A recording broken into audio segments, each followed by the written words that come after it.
ಅಫ್ಘಾನಿಸ್ತಾನದಲ್ಲಿ ಭಾರೀ ಭೂಕಂಪನ ಸಂಭವಿಸಿದೆ. ಹಲವಾರು ಕಡೆ ಭೂಕಂಪನ ಸಂಭವಿಸಿದ್ದು ರಾಷ್ಟ್ರ ರಾಜಧಾನಿ ದೆಹಲಿಯಲ್ಲೂ ಕೂಡ ಭೂಮಿ ನಡುಗಿದೆ.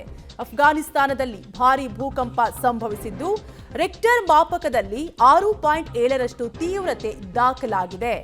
ರಾಷ್ಟ್ರ ರಾಜಧಾನಿ ದೆಹಲಿಯಲ್ಲೂ ಕೂಡ ಭೂಮಿ ಕಂಪಿಸಿದ್ದು ಕಾಶ್ಮೀರ್ ಕಾರ್ಗಿಲ್ನಲ್ಲೂ ಕೂಡ ಭೂಮಿ ನಡುಗಿದೆ. ಅಫ್ಘಾನ್ ತಜಿಕಿಸ್ತಾನ್ ಕಂಪನದ ಕೇಂದ್ರ ಬಿಂದುವಾಗಿದ್ದು ಒಟ್ಟಾರೆಯಾಗಿ ಹಲವಾರು ಕಡೆ ಭೂಮಿ ನಡುಗಿದ್ದು ಹಲವಾರು ಕಡೆ ಭಾರೀ ಭೂಕಂಪನವೇ ಸಂಭವಿಸಿದೆ. ಅಫ್ಘಾನಿಸ್ತಾನದಲ್ಲಿ ಭಾರೀ ಭೂಕಂಪನ ಸಂಭವಿಸಿದ್ರೆ ರಾಷ್ಟ್ರ ರಾಜಧಾನಿ ದೆಹಲಿಯಲ್ಲೂ ಕೂಡ ಭೂಮಿ ಕಂಪಿಸಿದೆ. ರಿಕ್ಟರ್ ಮಾಪಕದಲ್ಲಿ ಅಫ್ಘಾನಿಸ್ತಾನದಲ್ಲಿ 6.7ರಷ್ಟು ತೀವ್ರತೆ ದಾಖಲಾಗಿದೆ ಅಂತ ಮಾಹಿತಿ ತಿಳಿದು ಬಂದಿದ್ದು ಕಾಶ್ಮೀರ್ ಕಾರ್ಗಿಲ್ನಲ್ಲೂ ಕೂಡ ಭೂಮಿ ನಡುಗಿದೆ. ಅಫ್ಘಾನ್ ತಜಿಕಿಸ್ತಾನ್ ಕಂಪನದ ಕೇಂದ್ರ ಬಿಂದುವಾಗಿದೆ. ಡೀಟೇಲ್ಸ್ ಕೊಡ್ತಾರೆ ನಮ್ಮ ಪ್ರತಿನಿಧಿ ಶಬ್ಬೀರ್. ಶಬ್ಬೀರ್, ಅಫ್ಘಾನಿಸ್ತಾನ್ ಸೇರಿದಂತೆ ಹಲವಾರು ಕಡೆ ಭಾರಿ ಭೂಕಂಪನ ಸಂಭವಿಸಿದೆ. ಎಲ್ಲೆಲ್ಲಿ ಎಷ್ಟೆಷ್ಟು ತೀವ್ರತೆ ದಾಖಲಾಗಿದೆ ಅಂತ? ಕಾವ್ಯ ನೋಡಿ, ಅಫ್ಘಾನಿಸ್ತಾನ್ ಮತ್ತೆ ತಜಿಕಿಸ್ತಾನ್ ದೇಶದ ಗಡಿಗಳಲ್ಲಿ ಭೂಕಂಪನ ಆಗಿರುವಂತದ್ದು, ಭೂಕಂಪನದ ಕೇಂದ್ರ ಬಿಂದು ಬಾರ್ಡರ್ ನಲ್ಲಿ ಆಗಿದೆ ಅನ್ನುವಂಥದ್ದು ಕೂಡ ಗೊತ್ತಾಗ್ತಾ ಇರುವಂತದ್ದು.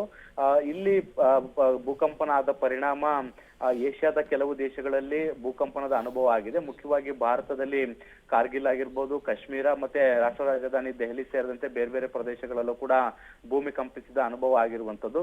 ದೆಹಲಿಯಲ್ಲಿ ದೊಡ್ಡ ಪ್ರಮಾಣದ ತೀವ್ರತೆ ಇದ್ರ ಬಗ್ಗೆ ಗೊತ್ತಾಗಿಲ್ಲ, ಸಣ್ಣ ಪ್ರಮಾಣದಲ್ಲಿ ಭೂಮಿ ಕಂಪಿಸಿದಂತ ಅನುಭವ ಆಗಿರುವಂತದ್ದು.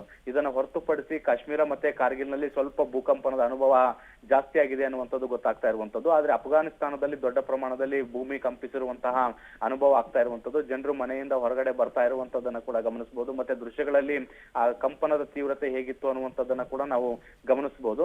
ಸದ್ಯಕ್ಕೆ ಯಾವುದೇ ರೀತಿಯಾದಂತಹ ದೊಡ್ಡ ಪ್ರಮಾಣದಲ್ಲಿ ಪ್ರಾಣ ಹಾನಿಯಾಗಿರುವಂತದ್ರ ಬಗ್ಗೆ ಇನ್ನೂ ಕೂಡ ಮಾಹಿತಿಗಳು ಲಭ್ಯ ಆಗಿಲ್ಲ. ಕಾವ್ಯ, ಥ್ಯಾಂಕ್ ಯು ಶಬ್ಬೀರ್ ಡೀಟೇಲ್ಸ್ಗಾಗಿ.